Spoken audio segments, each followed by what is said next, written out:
ASD news की report. ज्यादा जानकारी के लिए इस न्यूज चैनल को सब्सक्राइब कर लीजिए।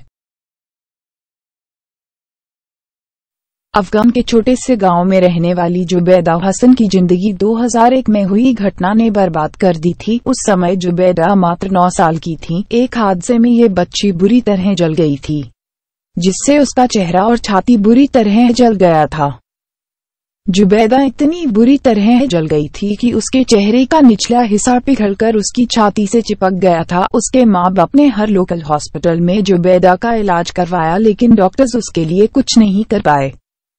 ऐसे में 2002 में उसके पिता जुबैदा को अस मिलिट्री कैंप ले गए। वहां बच्ची का ऐसा हाल देख सिपाहियों को उस पर तरस आ गया। जलने के बाद जुबैदा न तो ठीक से सो पाती थी न खा ही पाती थी। दरअसल चेहरे के छाती से चिपकने की वजह से उसकी आंखें बंद नहीं हो पाती थी। कैंप के कुछ लोगों ने लॉस एंजलिस में रहने वाले प्लास्टिक सर्जन पीटर ग्रॉसमोंड से संपर्क किया।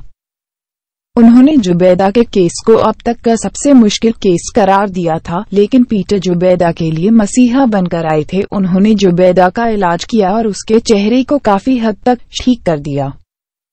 पीटर से बातचीत होने के बाद जुबैदा अपने पिता के साथ लॉस एंजलिस आ गई। पीटर ने जुबैदा के पिता को बताया कि बच्ची के इलाज में करीब 3 साल लगेंगे, जिसमें उसे कई सर्जरी से गुजरना पड़ेगा। सर्जरी के दौरान जुबैदा की पीठ के स्किन का इस्तेमाल कर उसके चेहरे को दोबारा शेप देने की कोशिश की गई।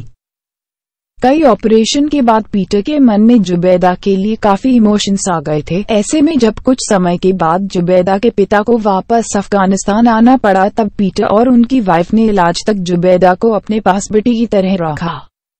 जुबैदा ने काफी जल्दी अंग्रेजी सीख ली और उसके काफी दोस्त भी बन गए। जिस इलाज में 3 साल लगने वाले थे, मात्र 1 साल में खत्म हो गया और जुबैदा का चेहरा काफी हद तक ठीक हो गया।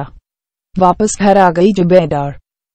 इलाज के बाद पीटर जुबैदा को वापस अफगानिस्तान ले आए। अपनी बेटी की तरह रखने के बाद उनके लिए ये काफी मुश्किल था। वापस जाते हुए पीटर ने जुबैदा को पढ़ने की सलाह दी और उसके पेरेंट्स से भी जुबैदा की जल्दी शादी न करने की रिक्वेस्ट की। आज जुबैदा नॉर्मल लाइफ जी रही है। It's ASD news presentation. For more news updates subscribe ASD news.